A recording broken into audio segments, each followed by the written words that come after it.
कहते हैं महाराष्ट्र की एक परम भक्ता हुई जनाबाई।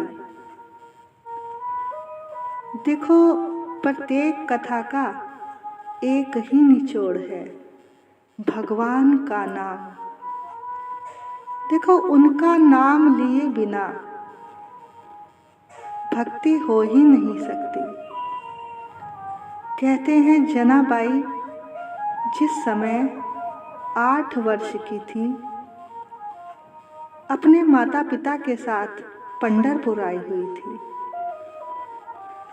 इनके माता पिता बहुत गरीब थे।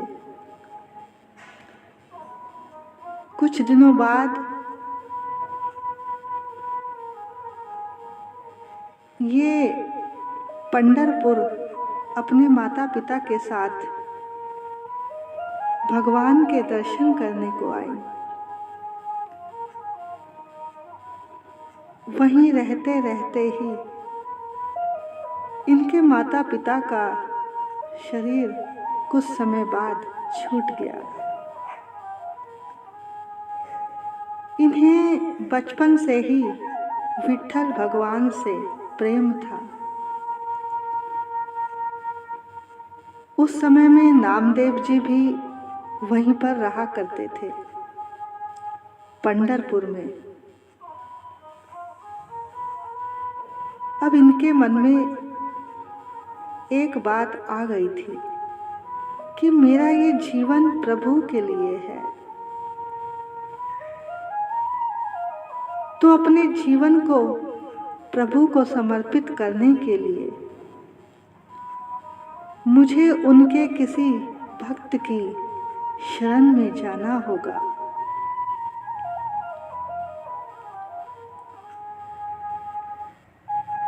तो भैया, ये पंढरपुर में संत नामदेव जी के यहाँ इन्होंने सेविकाई स्वीकार कर ली, यानी उनकी दासी के रूप में ये वहाँ पर रहने लगी। इन्होंने सोचा कि भगवान को प्रसन्न करना इतना आसान नहीं।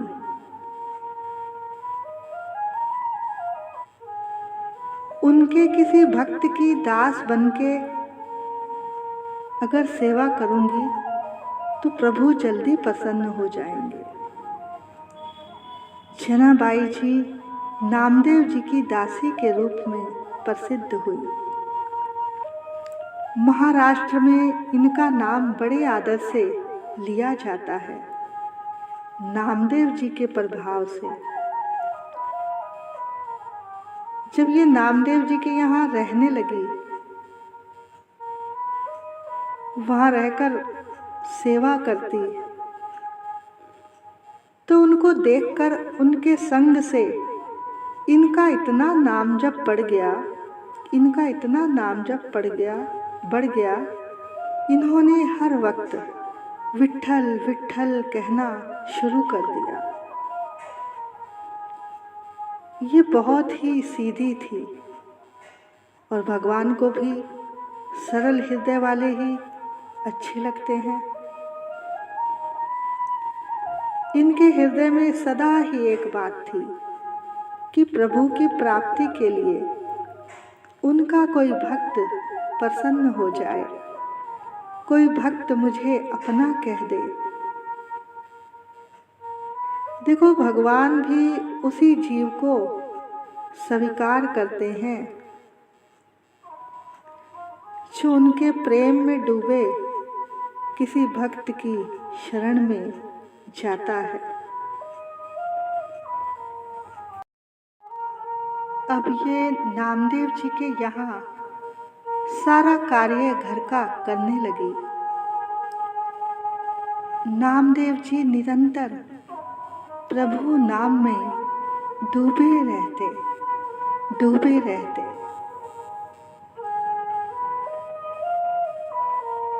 इधर जनाबाई के मन में एक ही बात रहती कि मैं नामदेव जी को कैसे प्रसन्न कर दूं। अब इन्होंने नामदेव जी के पूरे परिवार के कपड़े धोना, पूरे परिवार के लिए चक्की में आटा पीसकर भोजन बनाना, पूरे परिवार के लिए अपने प्राणों को हर वक्त समर्पित करना, तन मन से सेवा करना और हर पल विट्ठल विट्ठल बोलना। विट्ठल विट्ठल विठ्ठला, माझा पांडुरंगा विठ्ठला,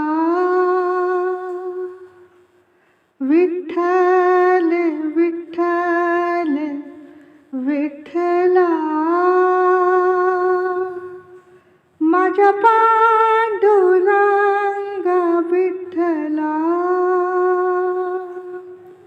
विठ्ठल विठ्ठल विठ्ठला, पांडुरंगा विठ्ठला, विठ्ठल विठ्ठल विठ्ठला, पांडुरंगा विठ्ठला।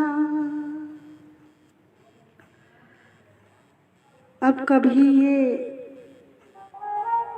बर्तन मांज रही हैं, कभी कपड़े धोकर ला रही हैं, झाड़ू पोछा कर रही हैं, पूरे परिवार की सेवा में लगे रहना सारा दिन, और उनकी सेवा करके एक आनंद इनके भीतर बना रहता। ये सोचती जिस दिन भी नामदेव जी की मुझ पर कृपा दृष्टि होगी, मुझे प्रभु के दर्शन प्राप्त हो जाएंगे।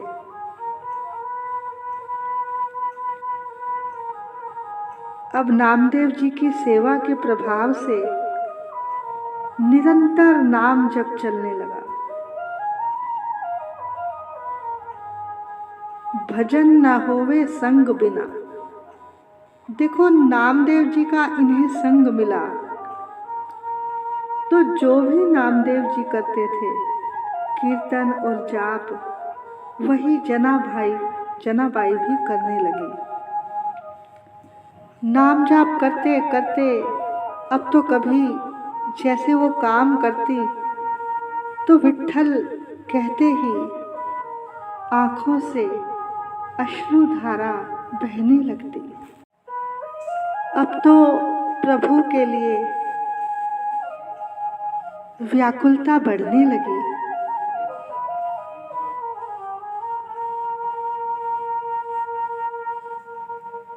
और उनकी भाव दशा भी नामदेव जी जैसी होने लगी। तो ये है संग का असर। जैसी करोगे संगति, वैसी चढ़ेगी रंगति। अब तो जब मंदिर में दर्शन करती तो भगवान को देखती ही रह जाती। कभी नाचने लगती, कभी गाने लगती। ऐसी दशा जनाबाई जी की हो गई। जनाबाई जब घर के सारी सेवाएं करती, बर्तन मांजना, चक्की चलाना, कपड़े धोना, तो उसमें वो ये सावधानी रखने लगी कि सेवा भी अच्छी हो पर नाम जाप भी ना छूटे, वो भी चलता रहे। ऐसे जनाबाई जी नामदेव जी की सेवा में रहने लगी। एक क्षण भी नाम जप रुकता नहीं था उनका, और सेवा भी ऐसी करती कि कोई त्रुटि ना हो जाए, क्योंकि ये सेवा भक्त की प्रसन्नता के लिए थी कि इससे हमारे विट्ठल भगवान रीझ जाए। और देखो भगवान कैसे आनंदित होते हैं। जैसे गर्भवती माँ है, उसके उदर में एक बालक है, उसका पोषण करना है, तो कैसे कराओगे? माता को खिलाओगे तो बालक को पहुंच जाएगा। इसी तरह भगवान भक्त के हृदय में विराजते हैं। जब भक्त की शरण में चले गए तो भगवान खुद ही मिल जाएंगे। हरि रीझे तो माया देत, हरिजन रीझे तो हरि ही देत।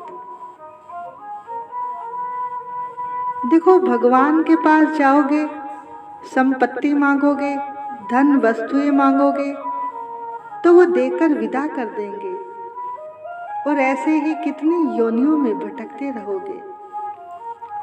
लेकिन भक्त के पास जाओगे तो भक्तों की असली संपत्ति उनके भगवान हैं। वो तुम्हें उनकी ही प्राप्ति करा देंगे।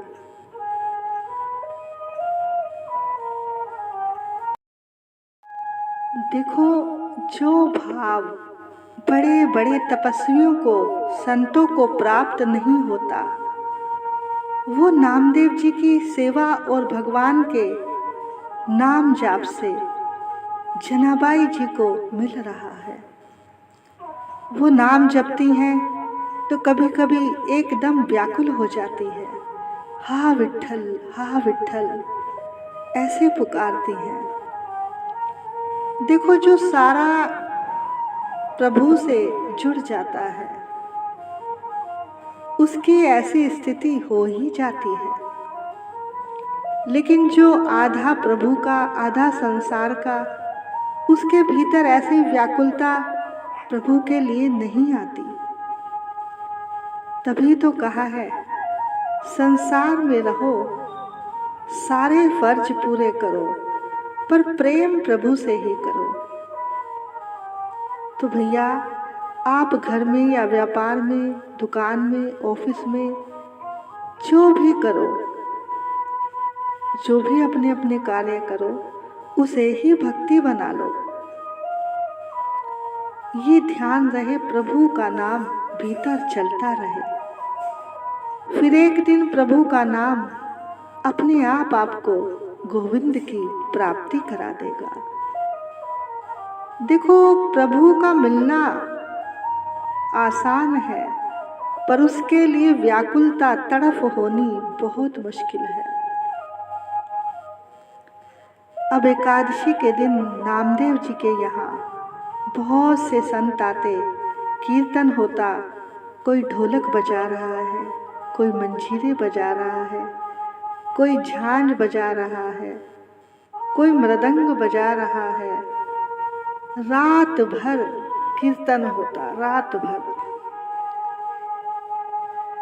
और सबकी आंखों से रात भर अश्रु धारा बहती रहती, बहती रहती। जनाबाई जी सारे घर के कार्य करके एक कोने में खड़े होकर सबकी भाव दशा देखती।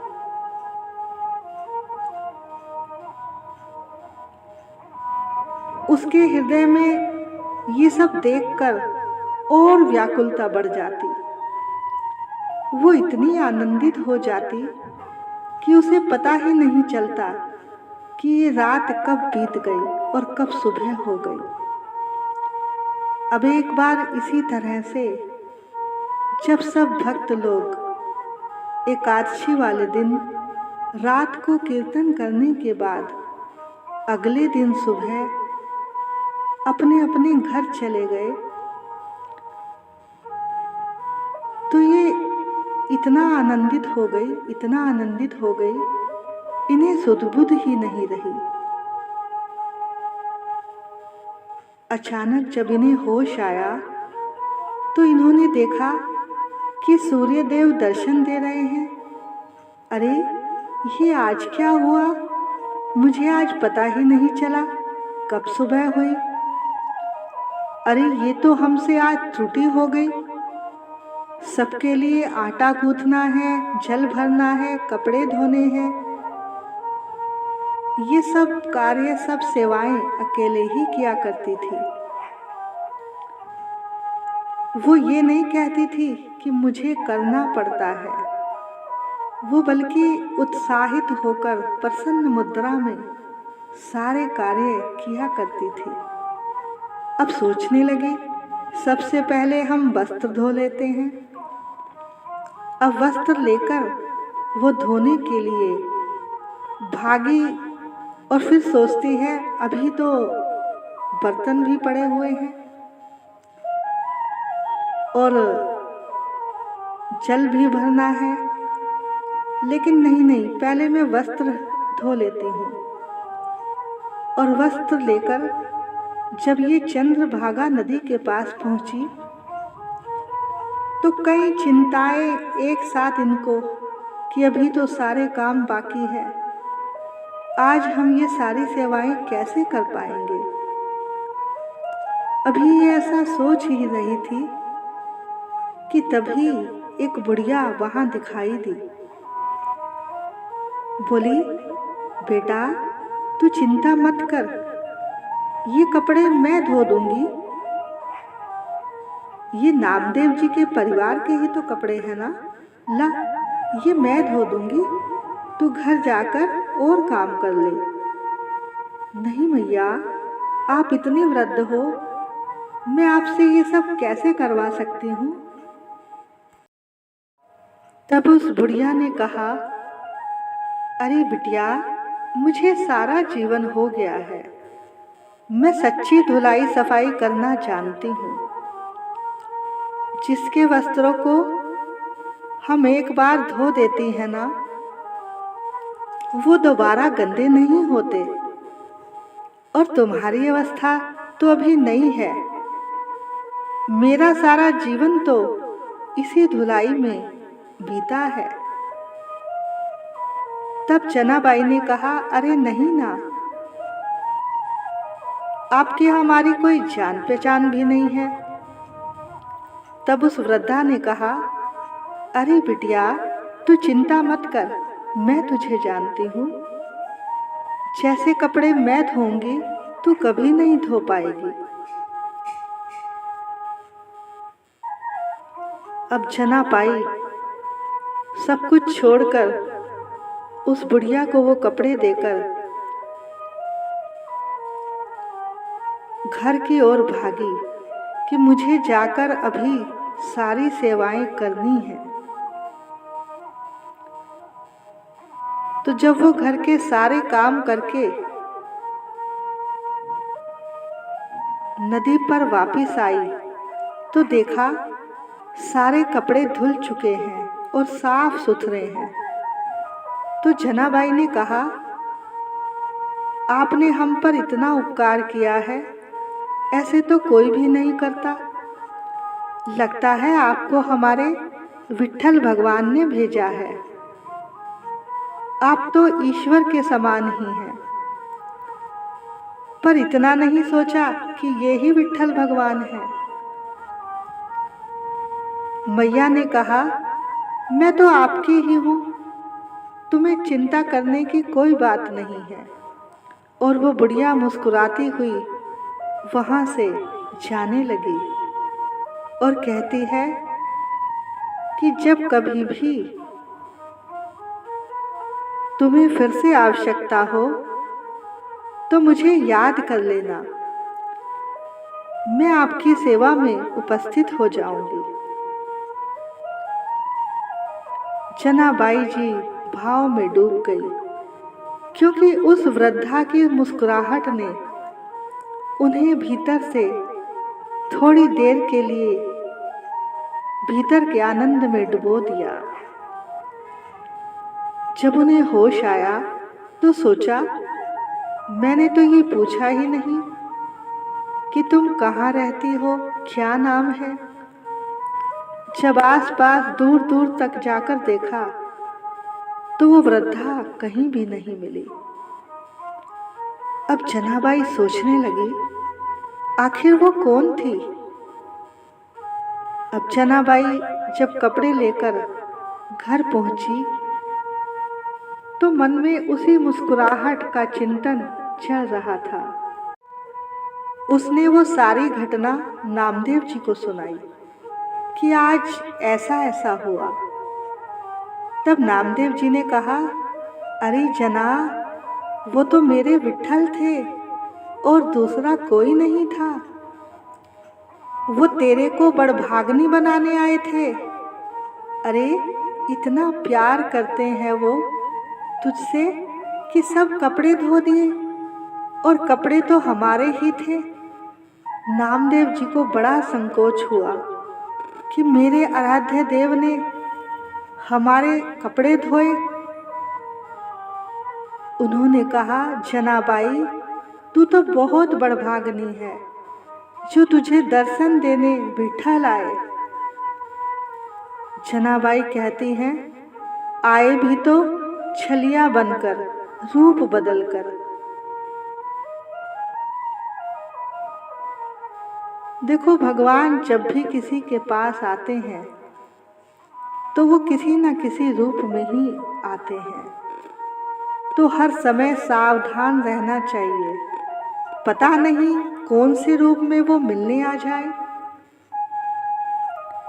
लेकिन ऐसा तब होता है जब हृदय में उनसे मिलने की व्याकुलता होगी। तो जनाबाई रोने लगी कि मेरे लिए आपने इतने कपड़े धोए। अब तो हृदय में और प्यार बढ़ गया। देखो, प्रभु तो हमेशा अपने भक्त के पीछे पीछे डोलते हैं।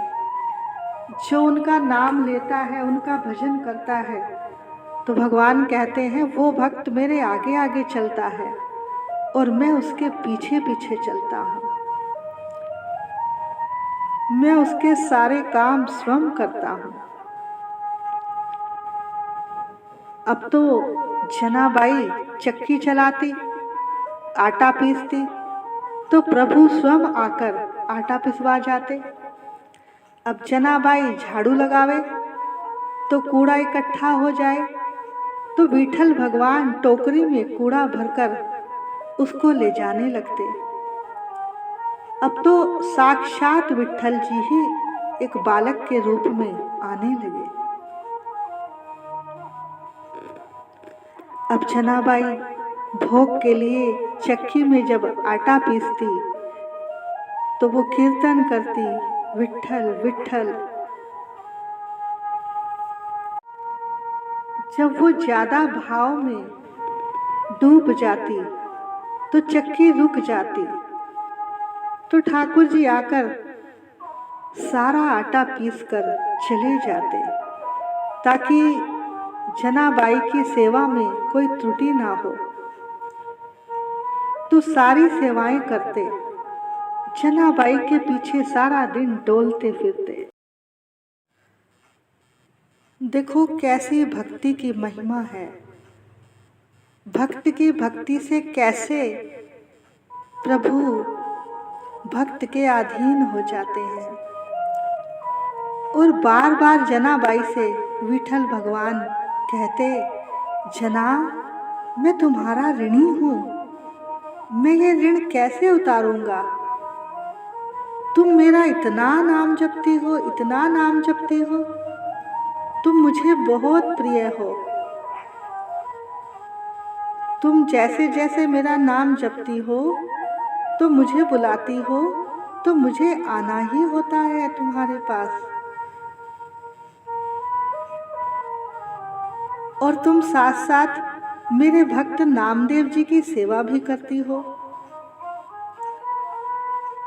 अब जब जनाबाई धान कूटती तो प्रभु आकर सामने खड़े हो जाते और मुस्कुराने लगते। अब भैया ऐसी सेवा करनी पड़े तो क्या परेशानी है, कितना आनंद आएगा। भगवान सारा दिन उनके पीछे पीछे डोलते रहते, डोलते रहते। ये उसके भजन का प्रताप था कि वो सारा दिन नाम जाप करती।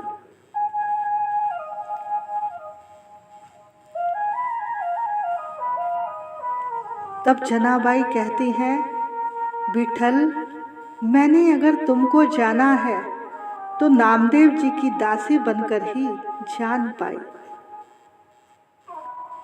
उनकी सेवा करके ही तो प्रभु आप पीछे पीछे डोल रहे हैं।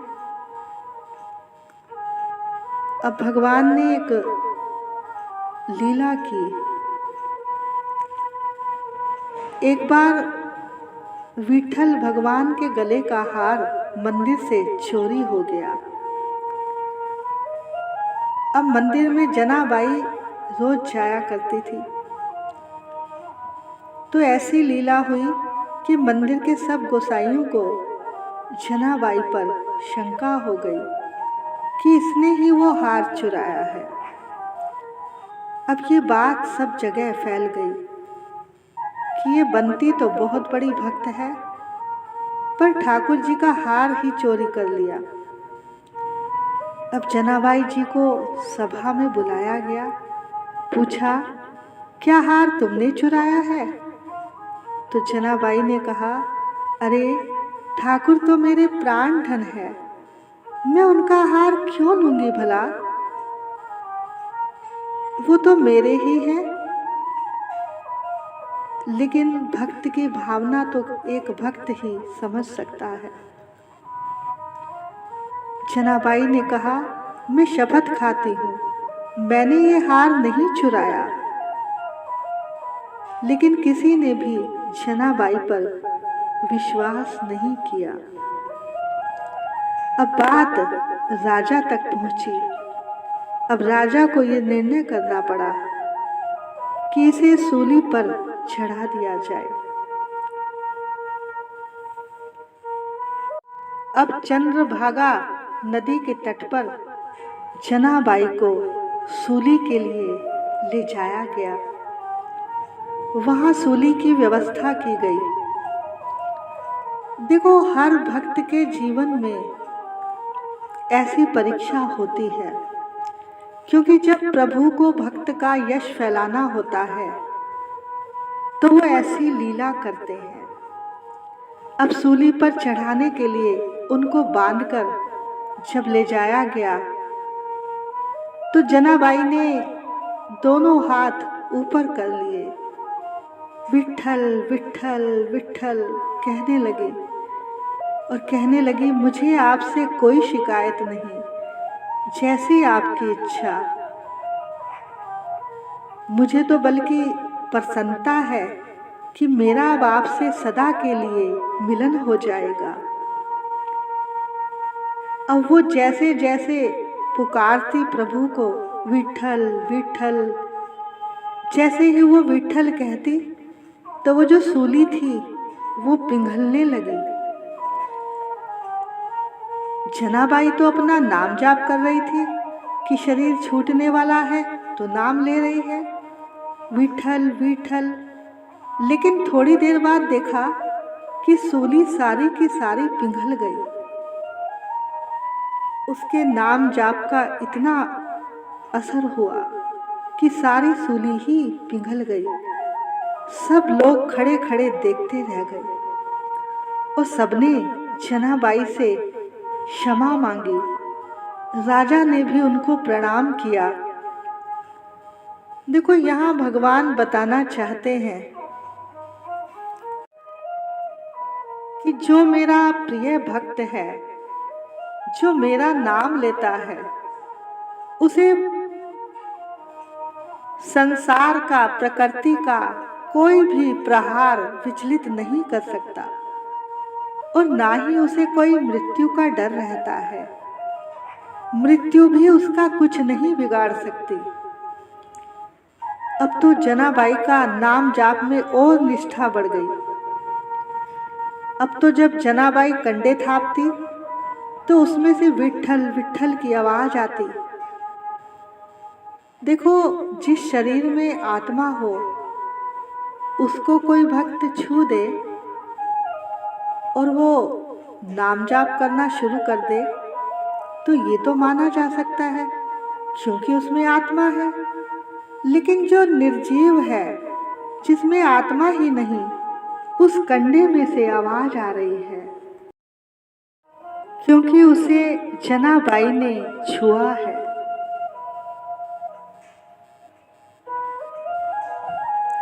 यानी उसके रोम रोम में इतना नाम समा गया है। अब तो अनेकों चमत्कार होने लगे। जब कबीरदास जी ने सुना तो वो भी पहुंचे उनका दर्शन करने के लिए कि मैं भी नामदेव जी की दासी के दर्शन कराऊं।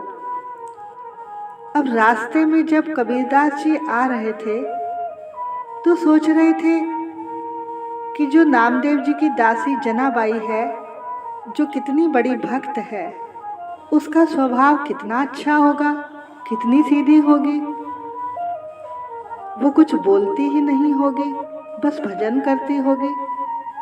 लेकिन वहां जब पहुंचे तो देखा जनाबाई अपनी एक पड़ोसन से एक कंडे के लिए यानी एक गोबर के उपले के लिए झगड़ा कर रही है, गाली दे रही है।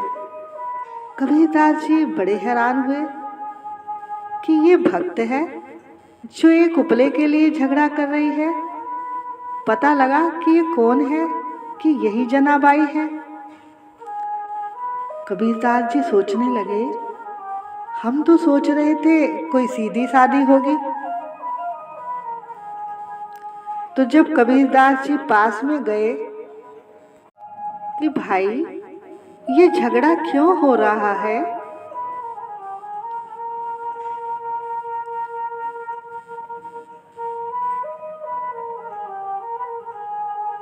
कबीरदास जी ने कहा आधे कंडे तुम ले लो, आधे तुम ले लो। पड़ोसन मान गई, पर जनाबाई कहती नहीं नहीं, हमें अपने ही कंडे चाहिए। तो कबीरदास जी ने कहा ये सब कंडे तो एक समान हैं, इसमें ऐसी क्या पहचान है जो पता चले कि कौन से तुम्हारे हैं। तब जनाबाई ने बड़ा सुंदर जवाब दिया, बाबा हमारे जो भी कंडे होंगे उन्हें तुम कान पर लगाना, हमारे प्रत्येक कंडे में से हमारे विठल विठल की आवाज आएगी, यानी हर कंडा बोल पड़ेगा विठल विठल विठल। तब कबीरदास जी ने सोचा ऐसा कैसे हो सकता है, एक निर्जीव कंडा कैसे बोल सकता है। अब कबीरदास जी ने 2-4 कंडे उठाए, देखा, लेकिन उसमें से कोई आवाज नहीं आई। तो जनाबाई ने कहा ये पड़ोसिन के कंडे हैं, इसे दे दो, अब इसी में से हमारे वाले भी होंगे। अब एक कंडा मिला, उसे जैसे ही कबीरदास जी ने कान से लगाया, वो कंडा बोलने लगा, विठल विठल विठल विठल विठल विठल। जैसे ही कबीरदास जी ने सुना, कबीरदास जी का रोम रोम रोने लगा, अश्रु बहाने लगा और गिर गए जनाबाई के चरणों में कि जना असली नाम तो तूने जपा है, जो रोम रोम में नाम समा गया और एक कंडा भी विठल विठल बोलता है। तो भैया भजन करो तो ऐसा, नाम जपो तो ऐसा, जो कण कण बोल उठे विठल विठल विठल विठल। राधे राधे राधे राधे राधे राधे राधे राधे। बोलिए भक्तवत्सल भगवान